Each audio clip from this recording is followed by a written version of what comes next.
Boa noite, Brasil. Good evening, American. I'm happy to be here. Uh, Tonight, you all know Max Gutman, and we talk about so many issues. And tonight, we're gonna just have like a little friendly conversation, discussion. And previously, when we were texting to each other, and he suggested a topic that, it about behavior, mental health, and leadership. Hoje vamos falar um pouco sobre, né, saúde mental, né, e lideranças, né? O Max tem experiência também nessa área, né? Eu não sou a única que posso também falar sobre saúde mental, ele tem uma vasta experiência, além da experiência acadêmica. Yes, Max, we were talking about previously about the behavioral mental health and leadership.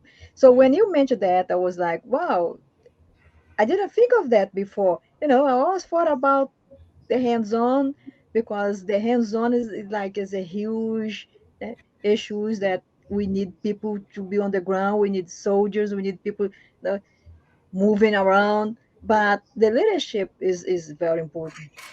Like a ship needs a captain. Without a captain, the ship can definitely sink in the ocean. So tell us about it. Tell us a little bit about the leadership, what your ideas about the behavioral mental health leadership, and I will try to do my best to translate in Portuguese. For the, I hope you don't mind. Sometime I can interrupt you to do the translation in Portuguese. Please interrupt away. I'm gonna need to take a break. It's a lot, right? Yeah. So mental health leadership. I think the reason why we haven't discussed it, like you say, there's a lot of moving parts. There's so much stuff in mental health. The people on the ground, the ideas that we need to apply in service, and a lot of leadership stinks, and a lot of leadership is politics, and a lot of leadership is corrupt. It's polluted by money and trends, which are also led and guided by the funding streams, and it's nonsense. And I think a lot of times we don't focus on it because we shy away from it as practitioners, because we think that if we do the real work, it doesn't matter what bullshit's above. And there are good leaders out there, and we'll talk about that. But it's important to filter out the nonsense and to know what's right and what to do. So what you mean is that, leadership is important, but with leadership it comes the politics. It comes the side that we don't like to talk about it, and that we don't like to actually questions, right? And with the politics come corruption. Exactly. All right, so let me try. Sure. So Max falando sobre lideranças na área da saúde mental, né? Isso acontece em todos os lugares, em vários lugares, em vários países pode acontecer, que ele fala com as lideranças na área da saúde mental, que é importante, mas também com a liderança tem né, a política, né? A política dentro desse sistema, que, de uma certa forma, né, se torna corrupta, né? Porque quando se trata não é a política que se torna corrupta, mas sim, né, as pessoas que fazem parte desse processo, que envolve dinheiro. E quando envolve dinheiro, aí a corrupção, como se diz, explode. Então ele falou, vamos falar um pouco sobre essa liderança, né, essas lideranças na área da saúde mental, né? Vamos falar um pouco sobre a política dentro desse sistema, que é uma política pública, e com essa política tem corrupções, né, em vários níveis, né? E como ele falou, existe vários fatores que compõem toda essa política de saúde pública, né?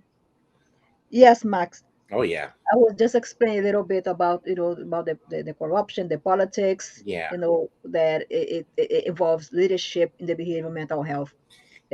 Please continue. It's so true. When I first started practicing, I was young. I was out of college, and I was very eager to just do the work and thought that it was just about therapy, right? You're working with someone, you give them where you're at, you do the right work. Yes. And then very quickly I realized there was a whole mental health politics.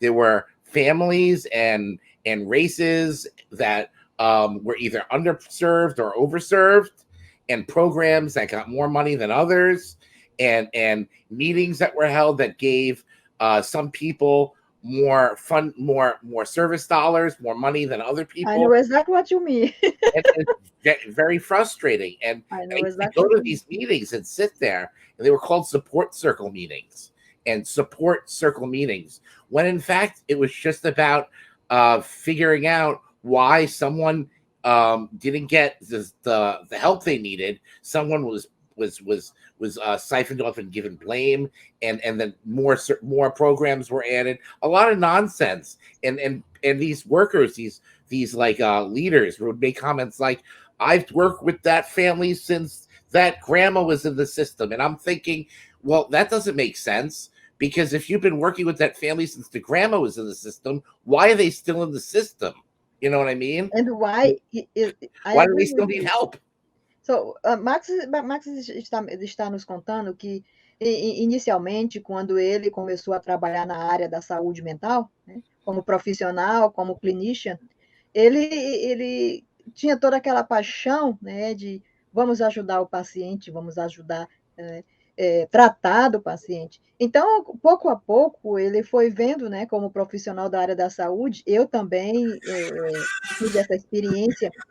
Ele foi vendo que a política, né, que existe políticas né, no sistema, tem certos programas que recebem mais dinheiro, mais fundos financeiros, tem outros programas que recebem menos, né, tem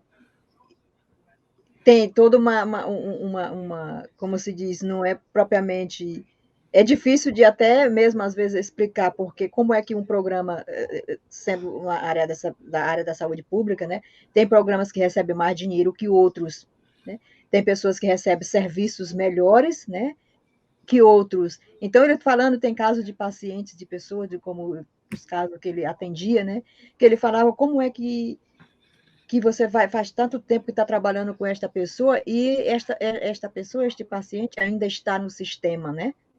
Porque realmente vários programas que temos aqui nos Estados Unidos, especialmente aqui em Nova York, a maioria deles, financeiramente, são financiados pelo Departamento de Saúde do Estado. Eu mesma trabalhei muito num desses programas pela a cidade de Nova York. E o que ele está falando é que existe muita diferença em diferentes programas, da forma de como é financiado, da forma como o dinheiro entra, né, para o tratamento. Tem uns que recebem mais qualidade de serviços melhores por causa do dinheiro, e tem outros que não. Então, também tem aí a área como nós dizemos, social inequality, né, a inequalidade, a falta de qualidade, não falta de qualidade, de inequality, a falta de desigualdade, né? A desigualdade dentro do sistema de saúde mental também existe. E agora, aqui em Nova York, está sendo um grande movimento de minimizar essa prática de inequalidade dentro do sistema de saúde. Está tendo grandes movimentos com médicos, profissionais de todas as áreas, para que essa inequalidade seja minimizada. Go ahead, Max. I'm going to give one more example, then I want to talk about its relationship to Brazil and what's going on there. So I had this one program I worked for, poor man who I worked for recent, in this example, passed away a few years ago. But the supervisor told me that she was always very upset because it was the Northern Westchester program, right? But this man in Yonkers was assigned to the program nevertheless because he complained a lot and he made trouble for the workers and for the agencies if if he didn't get assigned a helper. And this one, my supervisor, was always very upset because people that were in need in the catchment area weren't getting the help because this man in Yonkers, an hour away, was getting the help that he shouldn't have gotten just because he talked a lot and made a lot of noise. And that's good and bad. So I want to So talk about that for 1 second. he was getting the help that he needs because he made a lot of noise, right? He was getting help from a program he shouldn't have, because he would complain that he wanted. He was a complainer, and it was a program for another area. But because he complained a lot, he was assigned to our program. Oh, I see. So he was supposed to be getting service for another borough. Anything. He wasn't supposed to get anything. He got extra help because he complained a lot. So he was taking the place for somebody else who really needed exactly. And there was like, because he complains. He complained about it does make sense. That's good and bad for serious reasons. We need to be self-advocates. We need to speak up when we don't get the help we need. That's a thing, right? We need to speak up, but know when and how. But know when and how appropriately. Yes. You know, yes. You shouldn't take the place of someone who needs help, and you should also not do it in a way that is aggressive and puts people in so they feel threatened. You know what I mean? That's I think what you tell me that I have seen that in Brazil. I have been seen and I heard it happens a lot too. That the people who really need the help, they don't get it, but then the ones that are not really like in case of an emergency, they get it, and the people who really need it, who can't wait, they won't get it. That's a whole that happens a lot in Brazil, especially in the northeast of the part of the region of the country. So Max ele falou exemplo de paciente que ele tinha, que o paciente era de uma outra área e ele não era supostamente não era para estar recebendo o serviço da área em que ele estava, porque assim tira a vez de quem realmente precisa de tratamento, né? Dando prioridade para aquela pessoa que vem de outra área, como nós temos aqui 5, eu não sei como fala em português, mas em inglês se fala 5 boroughs, e essa pessoa vinha de outra região, de outra comunidade, recebeu os serviços com ele, porque ele reclamava muito pelo direito dele, ele reclamava, então, porque ele reclamava, né? E aqui as pessoas, quanto mais você reclama, as pessoas gostam de, não quero saber de escândalo e processo, evitar problemas, então transferiram ele para essa área onde o Max estava. Então, ele recebia os melhores serviços, mas ele não supostamente, ele não tinha que estar recebendo serviço naquela área, porque ele estava tirando a vez de alguém que realmente precisava. E isso é o que acontece muito no Brasil, especialmente na área do Nordeste, né? Eu quero deixar claro, como na área do Nordeste, o estado do Maranhão, especialmente nas 200 municipalidades do Maranhão, é que muitas pessoas, como idosos, né, de 80 anos, de 70 anos, tem médicos que vai uma vez na semana, né?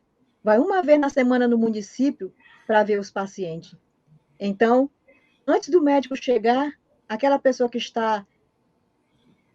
que supostamente tem que marcar as consultas para o médico, ele bota todo o pessoal dele na lista. Então, as pessoas que realmente precisam se consultar com uma idosa de 80 anos com problema de coração grande, um idoso com problema de pressão alta e diabetes, eles não veem o médico, porque antes do médico chegar, já tem a quantidade certa que o médico tem que ver, a pessoa da área da saúde, da prefeitura, que está encarregado, já bota todo o pessoal dele, todos os conhecidos e amigos dele ali para o médico consultar, que as pessoas que realmente precisam, os idosos, o deficiente, o diabético, não tem esta vez. Então, eu quero deixar isso aqui claro, que o Maranhão, o Nordeste, tem muito esta carência, especialmente nas municipalidades aí do Alto Alegre do Maranhão, aí Peritoró, São Mateus, Bacabal. Vamos dar prioridade às pessoas em estado de vulnerabilidade quando se trata da saúde, que é um direito humano, está escrito nas leis domésticas e nas leis internacionais que pessoas em estado de vulnerabilidades têm prioridade à assistência à saúde, especialmente o idoso, o diabético, o deficiente com problemas de saúde mental. Yes, Max, sorry. No, it's a lot. This issue, it got me very passionate about it, and I started talking, I started making comparison what you said. It is exactly what's happened in Brazil in certain region of the country. Mm-hmm. That some people, they get the help They get more what they need, and others who really need the treatment, they don't get it. For whatever reason, whether it's for a good reason, a bad reason, it still should. Everyone should be on the same playing That's field. bad politics. Bad, it's politics, and sometimes politics has like a good ethics, sometimes it has a bad ethics, but everyone needs to be on the same playing field. Nevertheless, it should be based on your clinical need, your medical necessity, not where you're located or how much complaining you do. It should be based on the clinical need for help. Exactly.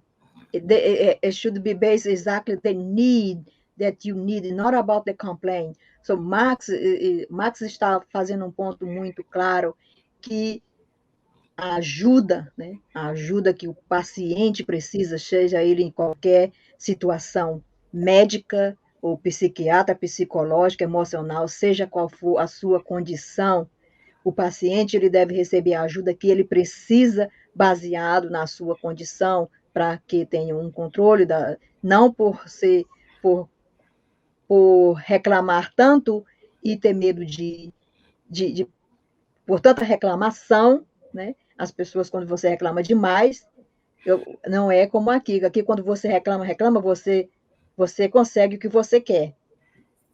E rápido. No Brasil, eu sei por experiência própria, especialmente no estado do Maranhão, quando você reclama demais, as pessoas fecham as portas na sua cara e fala logo, você está reclamando demais, você não está doente, você é um doido. Eu conheço alguém que já foi em vários médicos e toda vez que reclama, falam que reclama demais. Que até assédio sexual sofreu porque foi reclamar que até hoje quase pegou uma bactéria que quase morre. Então, existe muitas coisas relacionadas com essa área que o Max está falando, né? O profissionalismo, a ética profissional também é muito importante.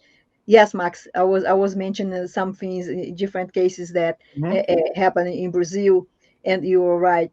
It is very important. It's not the amount of the complaint that you do, but the service that you need and the right thing that it can help you. I understand that because in the program that I used to run as a manager, um, before we were only allowed to work in certain sites. We were not allowed by the DOHMH to go to other hospital and get patient from there. Right. They would say, listen, this is for this population here, justice involved people, and this is what you're going to stick with this site. But after the COVID pandemic, the DOHMH changed that, which it became a little bit more complicated. They said, now you are allowed to work with all 5 boroughs. You can have patients for all 5 boroughs.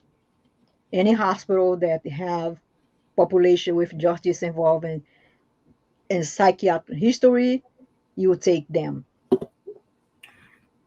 So I can relate a lot what you're saying. I definitely related. Oh yeah, the areas in which you could serve people, and do the work shifts and changes depending on who's in charge and what circumstances are. That's got to stop. It's got to stop right now. And I think some of it's stopping, but the real problem is we don't have a way of evaluating people's clinical need. Unilaterally. For example, you said we don't have a way, but couldn't be the way that they do assessment on trauma. Well, which assessment and like which specific assessment and these assessments will look different depending on which clinician is assessing, right? Yes. And depending on who the person is and what the problem is, it's going to present differently. Since mental health is so varied, there's no one scale or one test you can use that's going to rate everyone's issue across the board. You know what I mean? Yeah. It's impossible. It's impossible. I know, because one size does not fit all, because each person has a different have a different condition. Right, because maybe it's not a trauma need, maybe it's a substance abuse issue, and maybe not a substance abuse issue. Maybe it's like a problem with keeping a job or family stuff. You know what I mean? So since everyone's issue is differently and their distress level is differently, it's just too much. So there's no way to sort of evaluate everyone's need in the state who has a mental health issue. So what happens is you have every supervisor sort of has their own judgment and assessment, says, well, this is the set of issues here.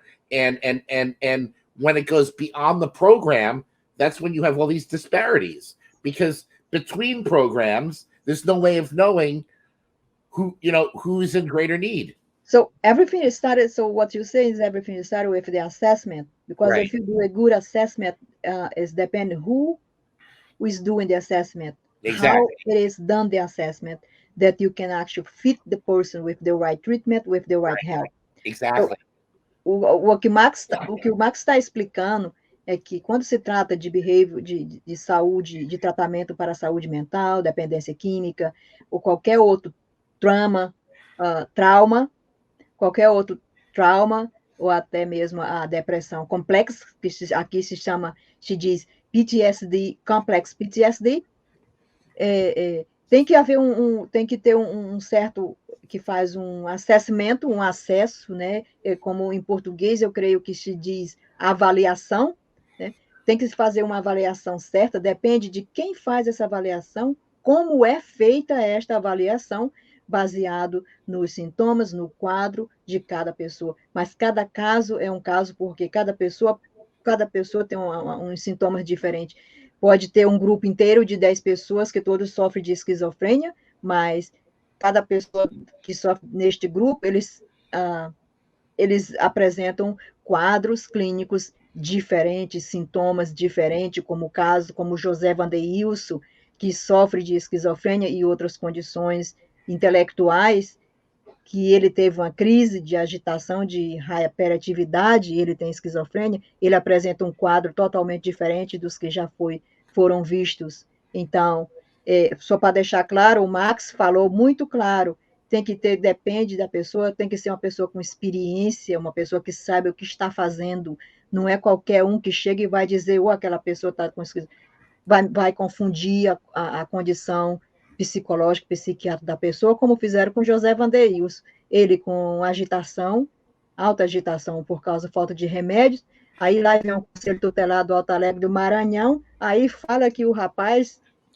não, o rapaz não tá tendo crise de doença mental, não, ele está tendo crise de quem está drogado, ele está sobre efeitos de drogas. Então, não vamos evitar esses erros, porque são erros gravíssimos, pode custar a vida de um ser humano, de uma pessoa.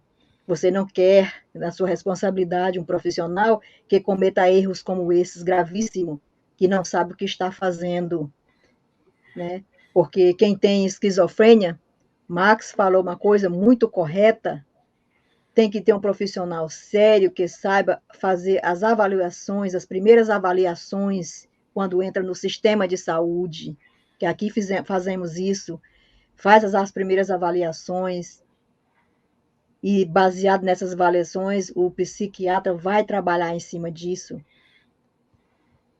Porque o Max falou, outro ponto importante, existe o tratamento para a dependência química e para a deficiência mental, que às vezes os dois colidem juntos, e aí tem que fazer o tratamento ao mesmo tempo para as duas condições, a saúde mental e a dependência química.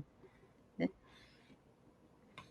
Vale lembrar que quem sofre de esquizofrênia e algumas outras condições da saúde mental pode apresentar quadros, né, como de quem está sobre estimulantes, mas que, na verdade, está tendo uma crise de hiperatividade. E foi o que aconteceu com José Vandeilson Silvina de Souza, o Vavá. Quero só lembrar, é uma grande responsabilidade para estes profissionais que tratam de pessoas em estado de vulnerabilidades. Yes, Max, I was just trying to make very clear your point that the person who does this evaluation, they should know what they do and how they do it. Oh, totally. And, it's funny because we're talking about leadership right now. We're talking about exactly. Clinicians, but it's all one thing. When you have great clinicians that know how to do assessments, they eventually become leaders, right? Exactly.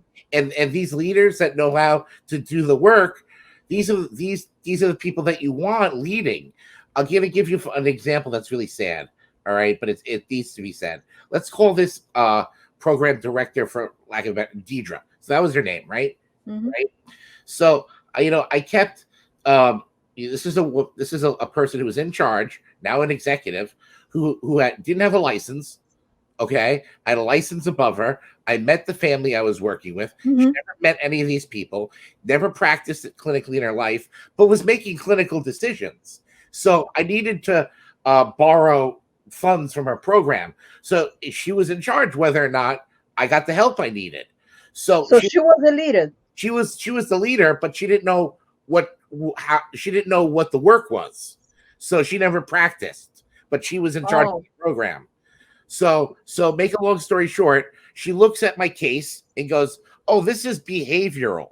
I said, "Wait a minute." I said, "What does that mean, behavioral? That's not clinical. That's not language. That doesn't say anything." what? So What? What? what What she do you? she meant was that this person, I still don't know actually what she meant, because that's not what was going. It doesn't mean anything. She didn't know what she was saying, so she just said something. But And you know what I mean? Max Yeah. decision. Usually, what I have learned in the programs, when I had a supervisor, that usually decisions when even though they don't practice. I Mhm. mean, I don't want to defend her because I don't. Mhm. But Oh yeah, because they're not in the field. But exactly. but But she what happened was she wasn't. I needed help from her program. I needed another one of her workers yes, assigned. So technically, she wasn't my boss. My boss told me, go to her, get one of her yes, workers. yeah. You can't make a decision because if you don't know what is going on, She you doesn't know. know what's going on, but she also didn't make any sense. What does behavioral mean? I still don't know to this day what behavioral means.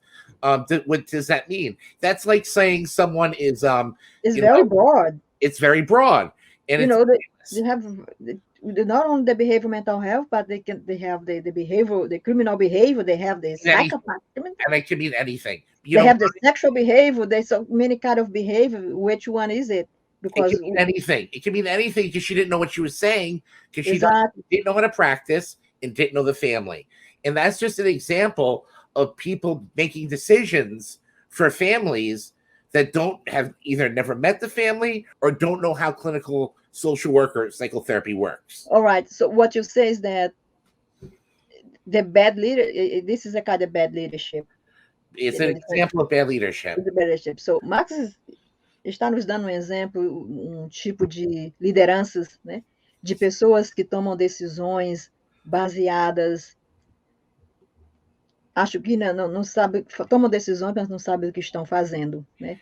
Pessoas como, por exemplo, Max e eu trabalhamos direto com a população, né? Com pessoas com história de justiça envolve, ou seja, pessoas que já foram encarceradas, pessoas com problemas de saúde mental.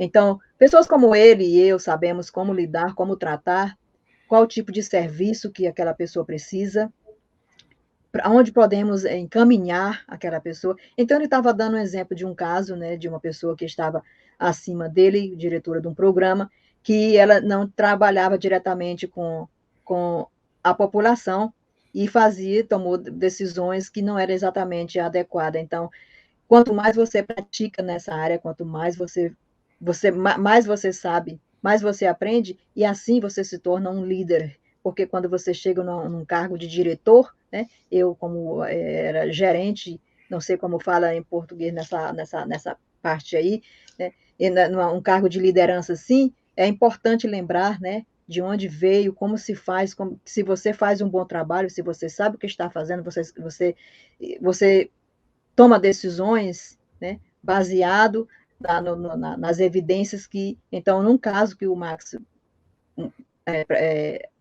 mostrou para ela tomou uma decisão que não foi exatamente a decisão adequada.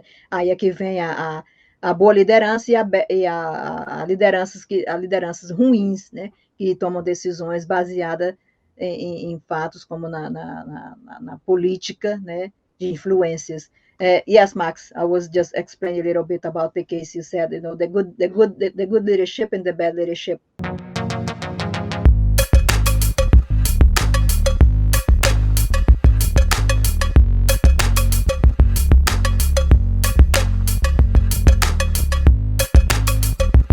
really need is clinicians and people that do the right work to move up, and that doesn't happen often enough.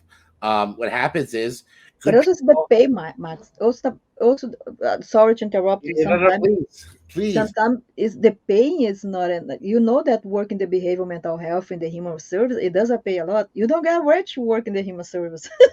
You don't get a break. It's you don't get paid enough, but Yeah, also it's unforgiving. You yeah, know, it's unforgiving because you have these bad leaders yeah. polluting the work and making it even harder for you to do what you need to do. So, Max está falando, estamos falando aqui também que quem trabalha nos serviços sociais, como aqui, né, a gente, como se fala, ninguém fica rico trabalhando nos serviços sociais nos Estados Unidos, né, porque ainda continuamos sendo, como diz, não somos bem pagos para isso. Na área da saúde, já na área da saúde por si, as pessoas são bem pagas, mas ainda na saúde mental ainda tem a gente ainda tem essa luta, né? A gente ainda luta muito por salários melhores, por condições melhores. Então, o Max falando dos empecilhos, né? Precisamos ter clinicians mais treinados, mais adequados, mas também bem pagos, né? Porque no serviço social na América não somos bem pagos. Bem diferente na Europa, como ontem eu estava falando com uma colega na faculdade, ela me falando que na Europa o sistema de saúde melhorou bastante em comparação do sistema de saúde na América, nos Estados Unidos, estamos bem atrasados aqui, né? Estamos muito atrasados, mas em comparação os países latino-americanos, né? Os Estados Unidos ainda está avançado, né? Quando se faz a comparação de sistemas de saúde entre países Europa, América e latinos-americanos, ainda podemos dizer que os Estados Unidos ainda têm muitas vantagens, porque é um sistema ainda bem mais humanizado que nos países latino-americanos. Yes, Max. So I was just make a comparison and explaining that we do need to get paid better. Yeah, of course, of course. And you know when you don't get paid a lot, you're expected a lot. You burn out. Yeah. Yes. You burn out, and that's just how it is. And the good people move into private practice. They Yes. don't become leaders, and the people that aren't very good, that just are politically in the right, move up, and then you have a mess. And then you have that huge gap behind because it lacks Mm-hmm. well-trained clinician, practitioner, and the money lacks the money. Sometimes depend on the program that you work, you lose the funding because you don't meet the standard, the qualification, because Right. when you get like contracts programs like from the DOHMH, there are certain standards that you have to meet, Yeah. you have to do. So it is like It's it's like I said, one size does not fit all. no, it's very frustrating. It's a case by case, but I do believe that in comparison,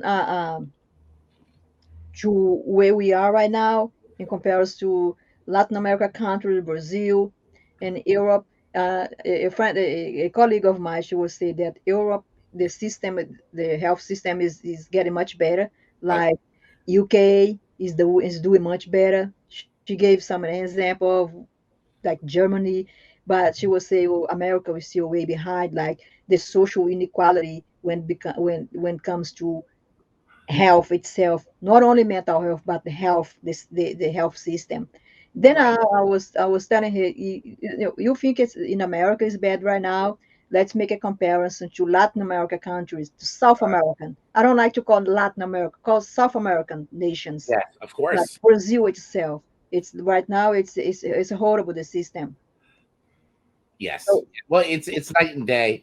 And I don't want to make it not to evoke some sort of color reference, but in terms of like what's good and what's not, what's working and what's not, it's just not working, and you have to ask why. And I think it's just the disparities are even more extreme. It's what's wrong here in a small sense is wrong there on a much larger in larger scale. It's huge. It's the enormity of the problem is just so immense, right? But in Brazil, what we have seen, like the leadership, the problem comes from above, from the Right. administration, from the country, and then it goes all the way down. And then you see that uh, the health system is like is I used to say it's broken in a way because people now are fighting like it's just like the peer movement here. They're Mhm. fighting for the rights. It's like there is an awakening right now there because they say now we need help, we need public health, but it's still very hard, especially in the poor regions of the country. The other people who suffer the most. Yeah. But in comparison to their system, to America's system, we still have rules, laws in place that are respected, and we complain, we get what we need. But the worst there, that is, it's very hard to get what you need if you complain. And if you complain, you are not seen with good eyes. You label like you're a crazy person. You know what you say. It is still a lot. Brazil, in the case of behavior, mental health, and health itself, they're still learning, and there's a revolution, social revolution right now because they say no, we are tired of that. Just what happened in the 70s here, but Mhm. it will take a time. So Marx está falando que sim, quando se trata de comparação do sistema de saúde pública da América e do Brasil, o Brasil está totalmente num caótico situação, né? É grande o problema que está atravessando, porque é racismo, né? Discriminação de classe social, né? De violações brutais de direitos humanos, né? Violência contra a mulher, violência contra adolescentes e crianças. Então, em comparação do sistema dos Estados Unidos, nós ainda estamos em certas vantagens, porque temos regras, temos leis, e tem as leis que protegem realmente ao pé da letra pessoas com problemas de saúde mental, como o José Vandeilson, e outro, é protegido pelo sistema e pelo Estado. O Estado garante a proteção destas pessoas, destes grupos, né? E uma coisa que está faltando muito no Brasil é essa proteção que o José Vandeilson Silvina de Souza não teve, né? As leis do Brasil, as leis do Estado do Maranhão, as regras que eles têm por lá, não protegeram o direito do José Vandeilson Silvina de Souza, o Vavá. Quero deixar isso bem claro. E digo aqui e em qualquer lugar onde eu chegar, o José Vandeilson, rapaz de 17 anos, negro, deficiente, não sabe defender e falar, defender e reclamar pelos seus direitos. E eu, Ana Medeiros, é quem estou falando pelo direito deles. E sempre vou falar onde eu chegar. Max, I was just explaining about the mass scale, the chaotic situation that is in Brazil, and that even though we may not have a perfect system, but things still work here. It works. It protects our right to certain points, especially with people with behavioral mental health. We complain, we get what we need. If we like the Justice Center in the hospital, if a patient called to the Justice Center, I like about 2 hours, you're gonna have a whole bunch of people getting there. That's what I'm saying. That's what I'm saying. It It works. be that way. It works, and sometimes it But helps. you don't get that in Brazil. You don't have that in Well, Brazil. of course not. Of course not. But it's funny. It's like there's like it's sort of like a gap in time almost where Yeah. like I remember 5 years ago when I would speak about issues clinically as a patient, even though I was licensed already, people would look at me like this. He doesn't know what he's talking about. When in fact, I was very up on exactly what was happening and You knew what you were talking about. what I was talking about, but because people saw mental patient, their ears closed and they wouldn't listen, and they looked at me like I was crazy. But when people started finally listening years later, like now people are starting to say, "Hey, wait a minute." Maybe when we listen to people that know what they're talking about, patients included, maybe we can reform things and consider what they're saying and change things for the better. But to do that, it takes a cultural shift. And And you it's really also starting make to happen. money at the same time. You don't need to use violence. You don't need to force people to do treatment. Right. If you use the right method, if you use the right techniques, you can function as an institution, you can make money, and people can get the service that they need humanely, you know. So that's what I think, that's what it is need. So Marx está falando que quando ele era paciente, né? Ele já era clinista, praticante na área da saúde mental, às vezes ele falava e as pessoas olhavam para ele, só via o paciente e não via o profissional, né? Então, ele está falando, agora, depois de alguns anos, as pessoas já vejam, os profissionais aqui já veem de uma forma diferente. Eles escutam muito mais o que o paciente tem a dizer, porque o paciente sabe o que está falando, o que sente. Então, uma coisa importante que ele falou, que quando você escuta o paciente, você conversa com ele, você sabe como tratar o paciente. Ele fala que sim, podemos tratar o paciente, a pessoa que sofre de transtornos, de problemas de saúde, ao mesmo tempo que você pode, que as instituições, sim, pode melhorar os serviços, pode trabalhar, oferecer o tratamento humanizado, humanizando o sistema de saúde no Brasil, né? E humanizando o ser humano, o deficiente, né? As instituições, sim, podem funcionar, os pacientes, as pessoas que recebem os serviços ficam satisfeitos, né?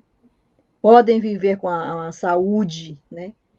Pode viver na comunidade com uma saúde, né? Uma vida digna, com suas condições controladas, sem precisar de violência, como tem acontecido com vários casos, né? De paciente ser morto dentro de instituições brasileiras, de instituições de dependência química, de instituições para tratamento de deficiente mental. Então, sim, essas instituições podem sim ganhar dinheiro, fornecendo o tratamento correto, humanizado, com dignidade e respeito. Então, está faltando aprender a ouvir o paciente. A participação da família é muito importante no tratamento do paciente, da família, da comunidade. Sorry, Max. It's a topic that's right here too, and but it really touched me when you spoke about that. Yeah, it's serious stuff. It really touched me because, like, sometimes when you sit in the two chairs, you sit the doctor on one side and the patient on the other side. I have done that, and then you hear the participant talking and the doctor talking. And I had clients that they would come to me and say, "Can you go with me to see the psychiatrist? Sometimes I think I'm not convey my message right. So can you go and sit there for me if I need help?" I said, "No problem." So I even to court, like, "Can you go to court with me?" And I sometimes I don't quite get what the judge say. Those who have history of forensic background, I said, "Oh, no problem. I'll send someone to go with them." So I think when it comes to leadership and service, politics inside the system of behavioral mental health, it has for us who has the experience, it has to be a whole thing of communication, like a manual. If you don't have the experience to be on the top, I think you should experience first how to get there. So yeah, some people move in to leadership positions without practicing. I remember, I'll never forget, I was on the ACT team years ago, and this nurse goes, "Oh, that Donna, she walked right into the agency. She moved right to the top in 6 months." I'm like, how does it happen? How do you become an executive without practicing, without being a director, to an executive in 6 months? Because you speak the right language or know the right people? That's absurd, and it's an injustice to people who has the experience, who have the experience and should be practicing, or aren't getting the help they need. Yes. The other piece is with these. I agree with you. So Max está falando aqui que é um absurdo, às vezes, pessoas entrarem e conseguir certas ocupações de lideranças dentro do sistema de saúde pública sem ter aquela experiência, né? Como ele e eu que viemos, que começamos, como diz o ditado, a palavra simples no Brasil vem de baixo, né? É até chegar a uma certa posição. Então, é um absurdo pegar alguém lá de fora que não tem experiência nenhuma e em 6 meses entrar numa liderança de diretora e não saber onde está fazendo só porque tem amigos, tem conhecidos dentro do sistema, né? Foi referido por Cicrano, Beltrano e Fulano, então tem aquela referência, e aí começa, dentro desses sistemas, né, arruinado, começa a tomar decisões, né, contrárias dos valores, né, dos valores da instituição que realmente precisa servir à população que mais precisa de ajuda e tratamento. Então, aí é um perigo. Preste bem atenção no que eu estou falando. É um perigo botar pessoas sem experiência, sem saber, sem ver os dois lados da moeda, né, como falamos aqui, the two sides of the coin. É Yeah. um perigo botar pessoas em ocupações de lideranças dentro da saúde, do sistema de saúde pública brasileira, sem ter experiência nenhuma, sem ter um pouco de empatia e humanidade. Então, eu, pessoalmente, Ana Medeiros, sou uma forte voz para a humanização do sistema público de saúde brasileiro. O sistema americano, ele é, uma certa forma, humanizado, né? Ele tem os serviços que as pessoas precisam, apesar de aí não ser perfeito, tem muitas falhas, mas é um sistema que, através dos anos das lutas, tem se tornado humanizado e trata o paciente com respeito e dignidade. E é isso que o Max está falando. Liderança, tem lideranças boas, lideranças ruins, depende de como essas lideranças chegam a estas ocupações, a estes cargos, né? Aqui, às vezes, também acontece, como o sistema não é perfeito, acontece como pode acontecer no Brasil.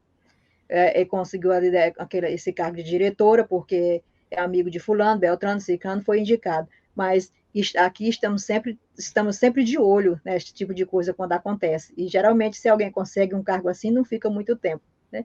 Eu não posso falar a mesma coisa do sistema público de saúde brasileiro. Right? So I was saying that we here we always keep an eye whatever is happening, that it should be about capability, skills, capacity, and not who you know and who told you about, which is a little bit different in Brazil. You get the best job if you who you know who tell. It's terrible. It's terrible. You walk into the agency, you move to the top in 6 months, and then other people are who really are doing work don't get promoted for years and years. I know people who work for 4 years as a manager of it and do a wonderful work. They know how to do a director's work, but they don't get the promotion. Why? Because they are not friends with the CEO. Exactly. I know people with full capacity. And it's like that in a lot of professions. I get that. Mental health I is think it's wrong. it's wrong.